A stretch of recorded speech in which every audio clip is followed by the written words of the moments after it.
Happy Monday, everyone. Welcome into Mavericks Today by Chat Sports. Jeffrey Cooperstein with you guys. And we did get some positive news over the weekend on PJ Washington, who is eligible for an extension beginning on Friday. All signs point to that extension being signed between PJ and the Mavericks. We'll break down the details here in just a second. But when Washington does sign that extension, you'll find out right here on the channel because we will cover it as soon as the news happens. That's why you subscribe and turn on your notifications. YouTube.com/MavsTV, your one-stop shop for all things Dallas Mavericks news. So yes, PJ is going to sign that extension on Friday. All signs are at least pointing to that, according to Marc Stein and various other media outlets. And this is kind of what we thought was going to happen all throughout the offseason, that Washington would, once he became eligible, would sign it pretty early. And it sounds like the Mavs are going to get pretty positive news on this front here before too long. Here's exactly what Stein had to say on the Washington extension. League sources tell the Stein Line that an extension for Washington is likely. While he is no longer an automatic starter in Dallas after the Mavs stunningly won the draft lottery in May and drafted Cooper Flagg number 1 overall, Washington only just turned 27 himself on Saturday and has no shortage of admirers in front offices around the league. We'll break down that quote here in more details in just a moment. But PJ for the Mavericks, over the year and a half he has been in Dallas, has been fantastic for this team. He was a key part of the run to the 2024 NBA Finals. He was kind of the straw that stirred the drink. He was the emotional leader of that team, and I still think he is the emotional leader of the team to this day. And obviously Kyrie Irving is the guy you would consider as the unquestioned leader of the squad. But PJ's emotion and his energy and passion absolutely galvanized this team, and he has quickly become a fan favorite, a guy who went to high school in Frisco, a guy who just loves the Dallas area, loves being in Dallas with the Mavericks, and basically credits the Mavericks for saving his basketball career after starting it in Charlotte with the Hornets. And I think the Mavericks feel loyal to PJ after how well he's played, and I think it's vice versa. I think PJ feels loyal to the Mavs after giving him basically a new jumpstart in his career after starting it in Charlotte. So I think both sides do want to get this done and get it done quick.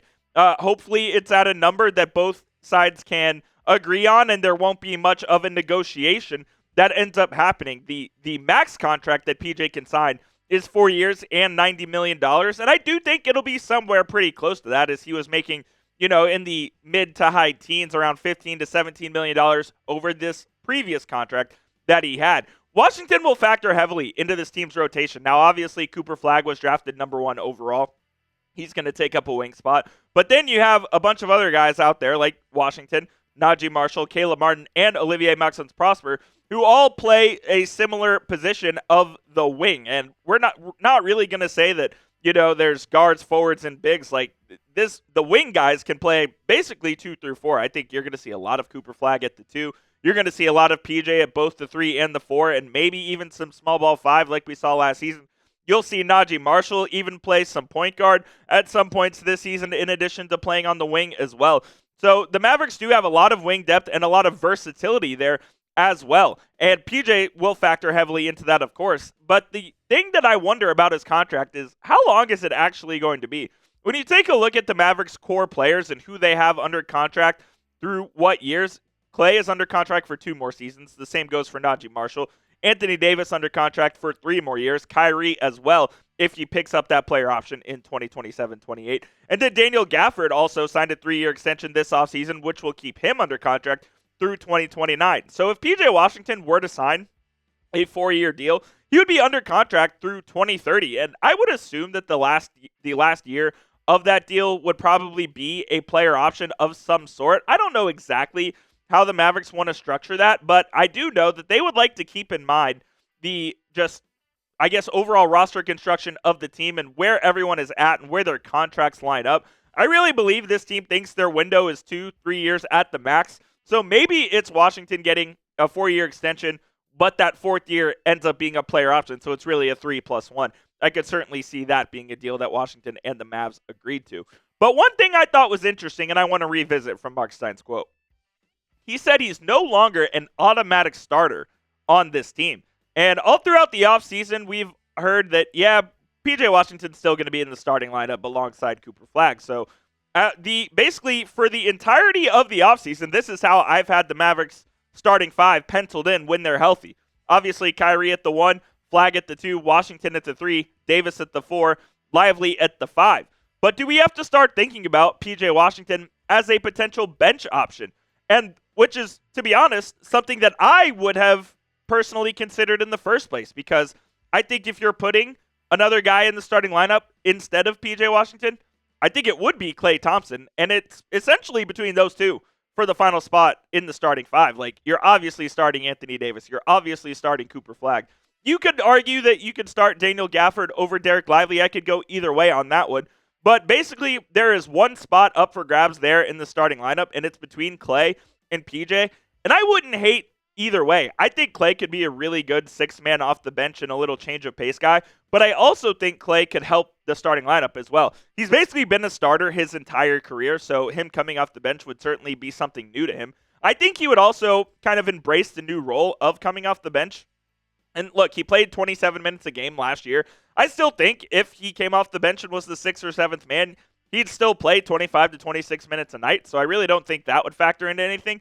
And I know that, Klay wasn't the greatest defender last year, and he had times where he was pretty cold for the Mavs, but at the end of the day, he still shot the piss out of the ball. Still shot 39% from 3, still took a bunch of three-point attempts, and was still a very good floor spacer for this Mavericks team. And I kind of think the best coaches can really do this, and I hope Jason Kidd will employ this strategy where he doesn't have a set starting 5 every single game. Like, if the team is healthy, this is my starting 5, point blank, period. I would hope that Jason Kidd would just do it based on matchups. Maybe there's a night where he feels he needs the floor spacing of Klay Thompson on the court as opposed to a PJ Washington, and vice versa. Maybe there's a night where he feels like he needs the defensive versatility of PJ on the court instead of Klay, and he can mix and match the starting lineup to his liking on any given night. That's what the good coaches do, and I really hope that Jason Kidd will do that this offseason. I know you make certain promises to certain players about you're going to be in the starting lineup or you're not going to be in the starting lineup, this and that, but hopefully the Mavs can just kind of gel together as a team, and they don't really care if they're starting or coming off the bench as long as they're helping this squad win here. So let me know who should start down in the comment section. If you think it should be PJ, type 25. If you think it should be Klay, type 31 down in the comment section. I'm really not married to either one of them. I'd be open to either one, but you guys let me know what you think down there in the comment section. Type 25 for PJ or type 31 for Klay Thompson. I could lean Klay. I think I do lean Klay right now just because of the floor spacing. He's the second greatest shooter of all time next to Steph Curry, his former teammate, and he just makes things so much harder on opposing defenses when he's out there. And that's not to say PJ isn't a good enough shooter, but you still have to respect Klay Thompson's shot making from deep. And he can still kind of, I wouldn't call him a shot creator per se, but he can still put it on the court a little bit and, reposition himself and try to make space for himself to create his own shot as well. He's not someone that's going to play pick and roll as the ball handler and go get his own shot. I know that. But when he gets the ball in his hands out in space, he's still pretty damn good with it. And I think having to respect him and having to stick on him means you're not able to double somebody else, which means the Mavericks offense is opened up that much more. So I would actually lean Klay Thompson in the starting lineup. But like I said, I kind of hope Jason Kidd does it based on matchups, and hopefully they can just adjust on a night-to-night basis. Now, the Mavs do have 7 starters here on the roster. 2 of them will just come off the bench. Like, I think if you look at the original starting lineup that I had with Kyrie, with Flagg, with Washington, with Davis and Lively, and then you also have Gafford, and you also have Klay Thompson coming off the bench. So you have really 7 starters. You have guys who are going to play starter minutes, at least 7 of them, and then the rest you can kind of mix match and figure out how to get to the total allotted minutes for any given game. But this Mavericks team is very deep, and I expect Jason Kidd to use that depth to its fullest extent here, especially in the first part of the 2025-26 NBA season. We'll round out the show here in just a moment, but we have a dope opportunity for you guys right now. 25% off a brand new Mavericks hat. When you go to chatsports.com/Mavs sale, we got this washed gray material with Dallas Mavericks on the front. It's got 1980, obviously the year the Mavericks were found. I love this hat. I ordered one myself. Chatsports.com/Mavs sale is where you can go get yours for 25% off. That link is in the comments and description of today's show. And when you use that link, we get a part of the proceeds as well. So you're supporting the channel while going and getting yourself a dope hat for the new season. One more time, chatsports.com/Mavs sale, link in the comments and description. Another angle of this that we really haven't talked about regarding PJ Washington and this potential extension is it kind of makes him a more attractive trade asset as well. Like, if he's under contract for 3 more seasons, a guy who's just turning 27, supposedly heading into the prime of his career, it really should make him a more tradable asset. And they kind of did a similar thing with Daniel Gafford, where this extension, there's no trade restriction with the Daniel Gafford extension. So theoretically, if the Mavericks wanted to trade Gaff tomorrow, they could.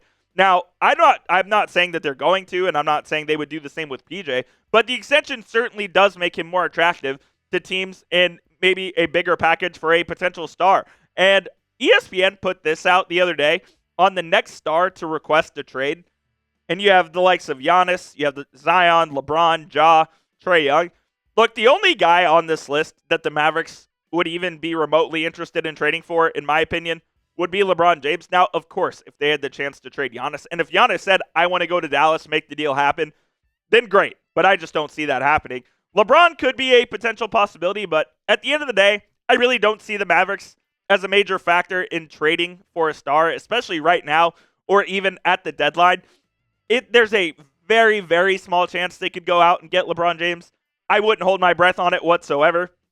But it is just something to keep in mind that maybe next summer, if the Mavericks want to do some rather significant reshuffling, they could use PJ as bait in a potential deal because of the new extension that he's about to sign. Will make it very attractive to other teams as well, because he'll be on a relatively affordable deal at roughly $20 million per season, $22 million per season, whatever it is. And also, he's going to be someone that is going into the best part of his career, that a team who maybe is going to trade their superstar but still wants to be competitive would see PJ as a very valuable asset. So I think this is a great deal for both sides. And hopefully on Friday, I'm standing in front of the camera talking to you guys about the new deal that PJ Washington has signed. Let me know down there in the comment section. Final question here on today's show. Will PJ stay throughout his entire contract, or do you think he will be traded at some point after he signs the extension? Type Y for yes if you think he will stay. Type N for no if you think he won't. Curious to hear what you guys have to say. It's always 50-50 at this point, and who knows with Nico Harrison in charge. That will do it for today's show, guys. Appreciate you for tuning in to Mavericks Today by Chat Sports. If any Mavs news drops, you know where to find it. It's right here on the channel at youtube.com/MavsTV. We'll see you guys soon.